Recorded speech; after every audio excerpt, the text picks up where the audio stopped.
केदारनाथवरनं आलं ना की तुमच्यामध्ये काय काय चेंजेस होतात माहिती आहे. तुम्ही बदलून जाता एकदम, ताकद येते मजबूत, दुश्मनांच्या नजरेमध्ये नजर टाकून तुम्ही बोलू शकता, बघू शकता.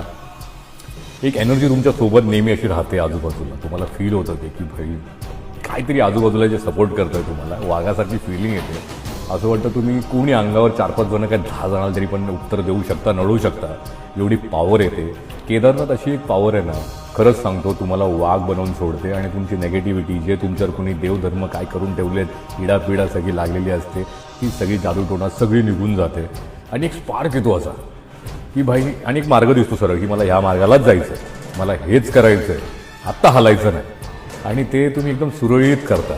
पण त्याच्या आधीमध्ये जर कोण बट्ट्या करायला आलं, तुमचं बोलतात ना वेडं वाकडं करायला आलं, तरी पण तुम्ही कोणाच्या बापाला नाही ऐकत. एवढी शक्ती येते बोलण्याची, तो अनुभव असतो. तोच अनुभव घेऊन आणि स्पार्क घेऊन मी आलो आहे. तोच अनुभव तुम्ही एकदा घ्या. तुम्हाला खरंच यश पाहिजे असेल ना लाईफमध्ये, सक्सेस पाहिजे असेल, कुठेतरी अडकलं, तुमचं माइंड डिस्टर्ब आहे, सगळं असून पण तुम्ही सुखी नाही, बोलतात ना, तसं काहीतरी होत असेल लाईफमध्ये, सगळी कामं होता सगळी थांबली आहेत, सगळं अडलं आहे, तर एकदा केदारनाथला जाऊन या. भले कसं पण पोचा, तिकडे पण पोचून या. खरंच सांगतो, आल्यावर तुमच्यामध्ये एक वाघ आणि एक स्पार्क असणार. हर हर महादेव.